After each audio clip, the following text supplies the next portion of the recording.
What is up, everybody? Welcome back to the Dirty and Driven podcast. Today's episode going to be a little bit different. This was actually the first recording that Nick and I ever sat down to do. It is far from perfect, but it was a great conversation. We kind of put it in the archives because we were like, well, maybe one day, but not today. Turned into a really great interview of Nick himself. We kind of sat down to explain who we are and all that good stuff. But it really just turned into an awesome conversation with Nick. So I just wanted to drop it. So here it is. Before I start, just want to say, as always, thank you guys for the support you've given us so far. It has been overwhelmingly awesome. I am very grateful for every single one of you who listens, and I'm even more grateful for everyone who has listened to every show so far. That is awesome. Very appreciative. The other thing, follow us. Hit us up, man. Again, we're on Instagram. We are on Facebook. And that's pretty much it. But yeah, we're going to be doing more and more on Instagram and Facebook as we go. We'd love to hear from you, especially if you don't know us, if you're from faraway places, if you're from out of the country, if you're from another state. We would love to connect, man. We would love to talk about construction. We would love to talk about all sorts of cool stuff with you. And also, if you want to be a guest or if you have a cool guest, be sure to hit us up, man. We are willing to entertain anybody, and we just love great conversation with people who are out there doing the work all the time. Anyways, that's enough for me, guys. I appreciate you all, and here's the conversation.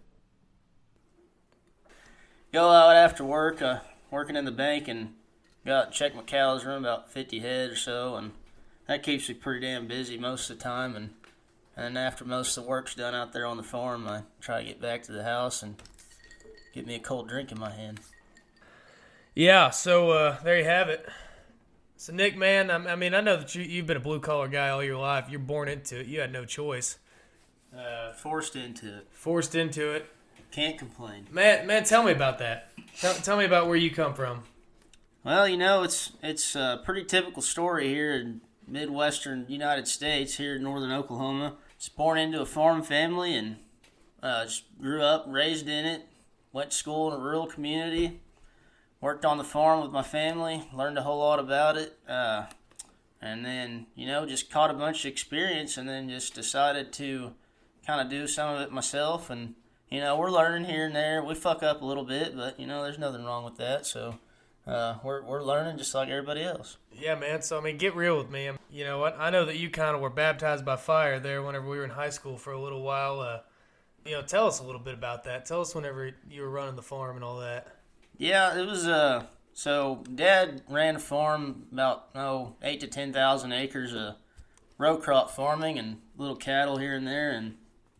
And, Dad developed cancer when I was about 14 or so, and times got a little tough there where, you know, I had to grow up in a hurry and kind of get my shit together whenever most people didn't have to. So I ended up running that place and, you know, managing 8,000 acres when I was 16 years old. And, you know, it's not an easy thing to do, and it's not something a lot of people can say that they've done themselves. So I'm proud to say that I've done that and that I have the capabilities to do that. So, like I said, wouldn't wish that on anybody, but, you know, I had to grow my ass up pretty early in life. And that's just part of it. That's hand you're dealt. You just got to do the best you can with it. So, What'd that teach you, man?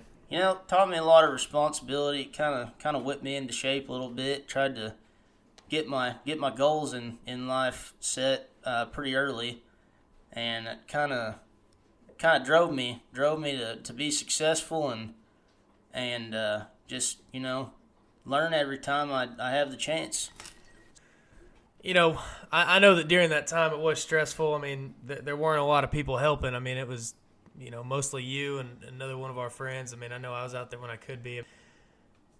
I mean, what were some struggles, dude? I mean, you were 16 running a farm. You were operating equipment, hauling grain, illegally, I should say. I mean, none of us had a CDL. None of us were 18. I mean, you know, it's just something like, if I'm looking back on it today, like, damn, that's kind of weird. I was doing some shit like that. But no, whenever we were that age, you know, you thought a little bit differently. It was kind of I don't give a fuck attitude about it. And, I kind of just went out and did it. I mean, I of course had to go to school and everything still, but, at the end of the day, it just had to get it done. So, I mean, come hell or high water, however it took to get it done, you just had to do it. So, Yeah. and I mean, that just applies to a lot of things. So that's a good life lesson right there already. Obviously mine is your dad getting sick and being in a bad way and stuff. I mean, did you enjoy that period of your life? I mean, I gotta say, no, but in a way, yes. It just kind of, there's two sides of the coin here, and one side, it's a sad story. Hey, this guy kind of fell into some hard times there and kind of got thrown into the fire. But flip side of that, it was pretty beneficial in the long run. I mean, I hate to say that, but it really kind of made me learn from a young age, and I think that's part of the way I've been so driven my whole life to get things done. Yeah. So I mean, I gotta add here, like, yeah, there was kind of a period where I feel like you felt that you had to do that, but you didn't have to do what you did, man. So like, I think that embodies the dirty and driven way. Like, you put in your head that, like, there's no other option here. Like you basically said, I'm gonna run this farm. We're not gonna hire, anybody else. We're not gonna bring in custom cutters. We're not gonna bring in other farmers to help me out. Like you pretty much made up that decision that you're like, I'm gonna do this myself. And by God, if you didn't, so just break that down a little bit more. I mean, what was that drive inside you that said, like, man, this is my thing and I have to do this? Well, a lot of that comes from just being raised on the place. Like, it's when you're raised with that mentality, whether it be a farm, a family business, something that you created, whatever it might be, it's your baby per se, and you just, you feel like you have to take care of business whenever it comes time to do so, and I just felt the obligation to step up and fill that role where I was needed, and that just drove me to do that. It was just that sense of fulfillment of doing something myself and getting it done right, and obviously saving the farm some money at the time when Mom was all stressed out about it, and that was another part of it, just keeping her from she's going through a lot at the time, so keeping stress off of her shoulders and just getting out there and doing it. Yeah, dude, that's awesome. I mean, you talk about dirty and driven. That's it right there. I mean, you're basically just saying, like, man, fit hit the shan. We got to roll. I mean, this is number one priority. And, I know that you skipped class. I mean, shoot, I can remember times whenever you drove a semi into the freaking high school parking lot. I mean, hey, yeah, had some early mornings. Just didn't have time to switch vehicles. Just had to get there. But that was just part of it. And nobody was knocking it. Dude, that's awesome. Yeah, so there you have it, everybody. I mean, that's dirty and driven in a nutshell right there. You got anything else to add to that, Nick? I've always heard, when it's time to work, it's just time to work. You just put everything else aside and you just get your shit done, and then after that you can play a little bit. So I mean that's what we're here for. So yeah, so that's awesome, dude. So that's Nick's story. Mine's a little different. Mine's like the polar opposite. You kind of you were born in the blue collar world, and now you're a banker per se, more of the white collar role, but still doing the blue collar stuff on the side. I'm like the opposite. I was born in the white collar world. My dad's a lawyer and all that, and now I'm I work for a road construction company and paving asphalt, that fun stuff. So kind of opposite there. I didn't grow up around that stuff. I mean, I kind of grew up on the farm a little bit per se. But you and I didn't really become good friends till high school, so I didn't really get my farm experience till then. So I didn't know any of that stuff. What got me interested in this world was I kind of went to work whenever I was 16. Started off at the farm, and then I was probably 15, and then went into work for a construction company at 16, and just kind of fell in love with that world. Kind of kept doing it, built some buildings, and then I really started liking road construction and all that stuff. So been doing that for 5-6 years now, and it's a lot of fun. I mean, it's a great world, a great industry, and a lot of awesome people. Sucks at times, but a lot of great people. I mean, that's what has motivated me to get this podcast rolling is I want to see more people in that world. I think that so many people get a job that they think is the dream job, the American dream, and then they hate it, and they show up to work every day and they just dread going to work whenever they could be out there doing way more fun things. They think of a life of adventure. Well, dude, I have so much fun whenever I get to hop into a track hoe or get on some screws for an asphalt paver or something like that. I mean, that's where I love my job and have a lot of fun doing it. Yeah, man. So as far as just like, your blue collar experience, Nick, you've worked kind of both worlds now.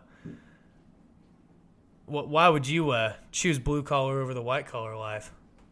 So here's my thoughts on that. So there's obviously your benefits to both. And then in my case, growing up blue collar my whole life until I did actually take a job with a bank. And, it's nice to have both perceptions of each side of the table there, just from a standpoint of recognition with where people are coming from.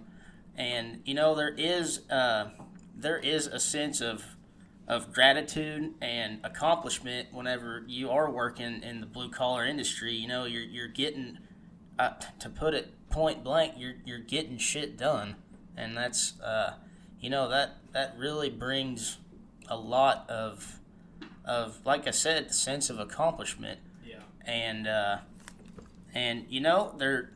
I completely agree. I mean, I do a lot of that work myself still, and it's badass whenever you go to work and do a project and you get it done. So yeah, and there's benefits to both worlds, but there's just something about getting out there and just getting down and dirty and getting shit accomplished. Yeah, dude, nothing's more satisfying than like you look at the end of the day, whether it be a long day, short day, whatever. But it's like, man, the end of the day, it's like, wow. We moved some dirt today, or we cut some wheat today, or we paved 3 miles of road today, like, or maybe it's something completely different in the blue collar world. Maybe it's like, look at the house we framed, look at that air conditioning unit that we installed today, like so much stuff that like I think that anybody in the blue collar world can look back and you can see what you did, and you can see the effect it had on people, and not only can you see the effect, it's like, the world does not move. It does not turn. Nothing happens in this world without the blue-collar world.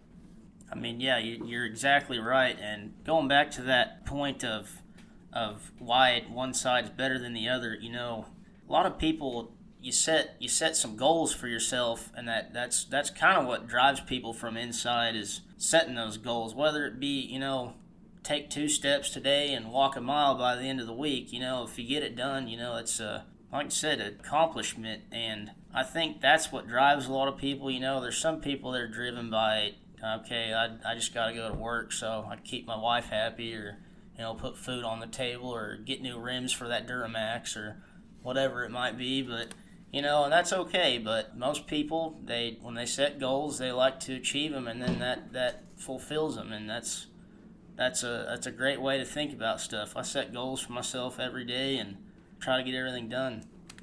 Yeah. So, I mean, that's kind of some of the stuff we love about the blue-collar world. I also want to talk about some of the grievances. And again, this is what Dirty and Driven's all about. It is about getting better in every aspect of your life. So, like, some of my grievances is, man, in the blue-collar world, I see a lot of hurt. I see a lot of people that are not living their life to the best of their abilities. I mean, they live to work, and that is all they have. They have poor relationships. They have poor health.